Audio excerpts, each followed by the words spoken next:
Hello and welcome back to the British Accent Podcast. I'm Nick. And I'm Emily. Thanks for joining us again, wherever you're listening from, whatever kind of day you're having, we're glad you're here. Today's episode is one we both feel quite deeply. It's called, How to Be Okay with Not Being Okay. And let's be honest, that's not something we're really taught growing up, is it? Not at all. Most of us are raised to keep it together, stay strong, smile through the struggle. And that creates this really toxic pressure to perform emotional stability even when we're anything but okay. Exactly. It's like there's this unspoken rule that if you're not doing well, you need to fix it quickly, or at least hide it well enough so no one asks questions. But the truth is, there are going to be days, sometimes long stretches of days, where you're just not okay. And pretending otherwise only makes it worse. Being honest about that is a form of strength. It takes real courage to say, I'm not okay right now, and that's allowed. Sometimes we feel like we need a reason to be struggling. Like unless we can explain it, justify it, it's not valid. But pain doesn't always come with a neat explanation. And even if it did, you don't owe anyone that story. Not even yourself, sometimes. You can simply say, this hurts, and let that be enough. I think one of the biggest steps toward healing is just permission. Giving yourself the space to feel low without judgment. Without rushing to fix it or figure it all out. Because sometimes, the fixing can't happen yet. Sometimes, what you need first is rest. Or silence. Or tears. Or a slow walk with no goal at the end of it. That's it. Just being gentle with your feelings, even when they feel messy or inconvenient. Especially then. It's easy to support ourselves when things are going well. But real self-compassion is how we treat ourselves when we're at our lowest. Like, can you still speak kindly to yourself when you're anxious?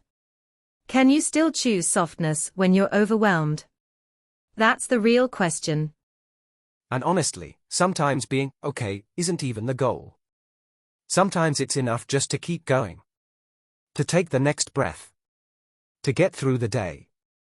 That's something I've had to remind myself a lot lately, that progress doesn't always look like clarity or peace. Sometimes it just looks like surviving. And even in the middle of all that survival, when everything feels heavy and uncertain, you're still worthy. You're still doing something brave just by facing the day. It's really easy to tie our worth to how productive or positive we are. But your value isn't measured by how well you're coping. Exactly. You're not only valuable on your good days. You're not only lovable when you're cheerful. You matter, even when you're quiet, withdrawn, or tired. And I think there's something powerful about not forcing yourself to be better right away. Letting emotions pass naturally instead of shoving them down. Yeah, because when we suppress how we feel, we don't make it disappear, we just delay the moment we'll have to deal with it. And sometimes that makes it worse. So giving yourself permission to feel, without judgment, is actually a really healthy thing. Even if it's uncomfortable. Even if it feels unfamiliar at first. It's kind of like sitting in the rain rather than running from it. You don't have to love it, but you stop fighting it, and that changes everything. And you learn that emotions aren't dangerous. They pass. They always do. You've survived them before, and you'll survive this one too. And maybe you don't need to find silver linings every time. Maybe it's okay to just say, this hurts, and sit with that. We don't always need advice or solutions. Sometimes what we need most is simply to be seen, to be heard, and to be told, it's okay that you're not okay right now. That alone can be such a relief. To not have to fix yourself before you're allowed to be accepted. Or even to accept yourself.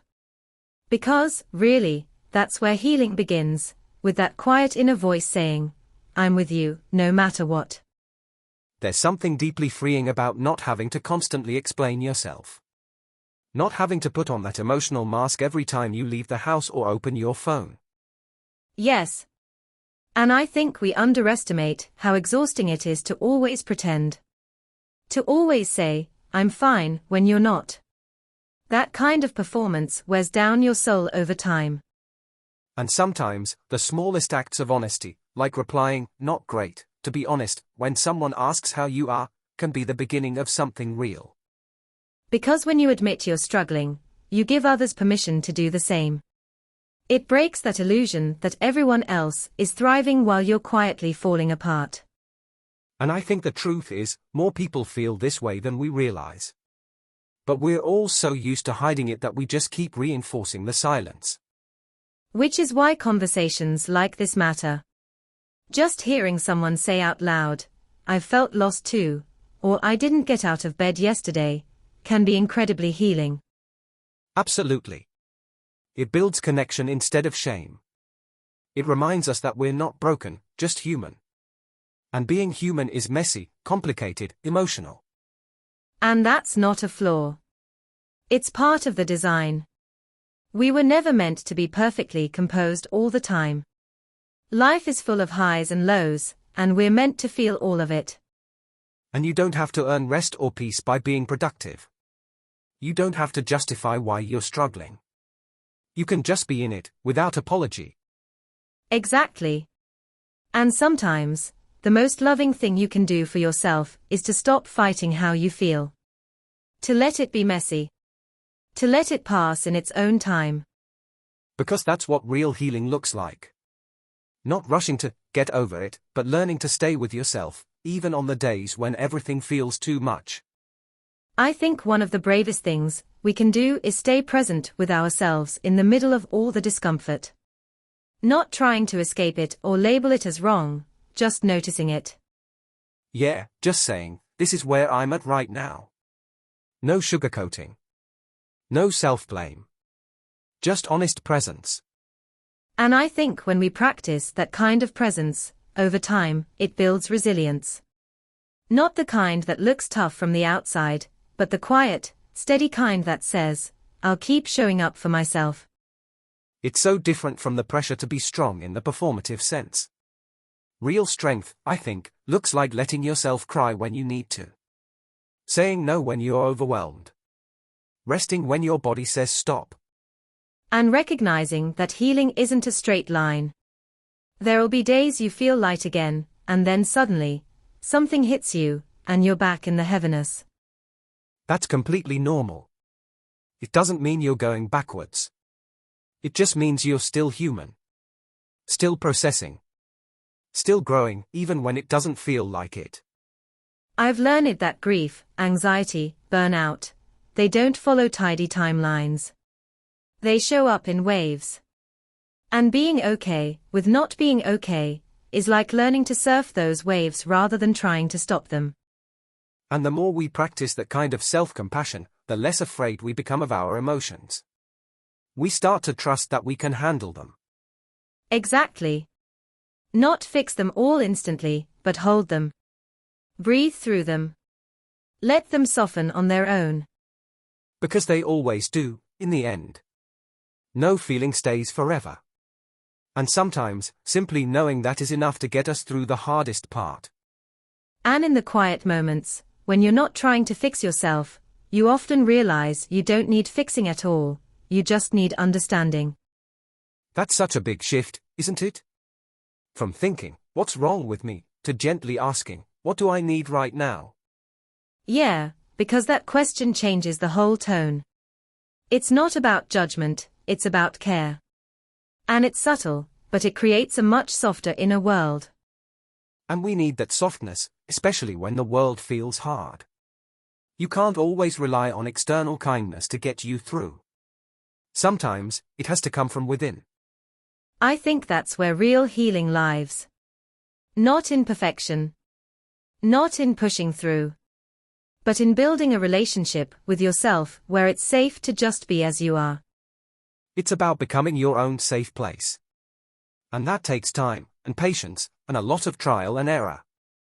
And even if you're still learning how to do that, that's okay too. You're allowed to be in progress. You don't have to arrive anywhere to be worthy of peace. And if all you did today was survive, then that's enough. Honestly. It really is. Some seasons aren't about thriving, they're just about making it to the next day. And there's a quiet kind of strength in that. So if anyone listening right now feels like they're behind or broken or failing, you're not. You're just feeling. You're just human. And that's nothing to be ashamed of. You're not a burden for struggling. You're not weak for being overwhelmed.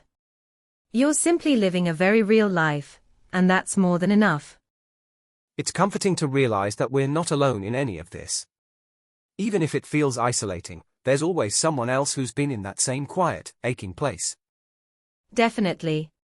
And I think when we open up those conversations, even gently, even with just one person, it reminds us that connection doesn't need to be loud to be powerful. Some of the most healing moments I've had weren't grand interventions, they were just simple, honest exchanges. Someone saying, "Me too," or "I see you." Those little moments carry so much weight. They're like emotional handholds when the ground underneath feels shaky. And the irony is, when we try to hide our pain to avoid burdening others, we also block ourselves from receiving the connection that might ease it. Yes, we lock ourselves away without realizing that vulnerability isn't weakness, it's an invitation. It's a bridge. And even if you're not ready to share out loud yet, just being honest with yourself is a huge step. Admitting, "I'm not okay right now," is a kind of truth that opens doors. Because denying it doesn't make it disappear. But acknowledging it, that's when the weight starts to shift, even just a little. And over time, we stop fearing those hard emotions so much. We stop thinking they define us or mean something's wrong with us. And I think there's something really important about learning to sit with the storm instead of trying to outrun it. Because the truth is, the more we resist what we feel, the more power it seems to have over us. Exactly. It's like when you finally stop trying to escape it, the fear around the feeling starts to loosen. You realize, "Oh, this hurts, but I can survive this." Yes. It might not feel great, but it also won't last forever. And every time you make it through another wave, you're building trust in your own strength, real, quiet strength. And it helps to remind yourself that you're not broken for feeling this way. You're responding to real things: loss, stress, disappointment, fear. And your feelings make sense. That's such a healing thing to hear, isn't it? Your feelings make sense. Sometimes we just need someone to say that out loud. We spend so much time trying to talk ourselves out of our own emotions. "I shouldn't feel like this," or "other people have it worse." But that only adds guilt on top of pain. Right? But emotions aren't a competition. Just because someone else is hurting doesn't mean your pain is invalid. There's room for everyone's experience, including yours. And I think when we really let ourselves believe that, we can finally exhale. Like we've been holding our breath trying to be okay, and suddenly we realize, we don't have to anymore. And that's where the healing begins. Not with fixing everything, but with giving ourselves the permission to simply feel it. No pressure to bounce back. No expectation to smile through it. Just space to feel what's real, and know that's enough. So if you're in a place right now where things feel heavy, we just want to remind you, you don't have to rush your way out of it. You're not behind. You're not failing. You're just feeling, and that's allowed. Absolutely. The road to peace often begins with acceptance, not solutions. And some of the bravest moments in life are the quiet ones, when you stay with yourself, even when it's hard. Be kind to yourself today. Not because everything is perfect, but because you still showed up. And that matters. Thanks for spending this time with us. We hope this conversation helped you feel a little more understood, and a little less alone. You're always welcome here, just as you are. Take care of yourself, and we'll see you in the next one. See you soon.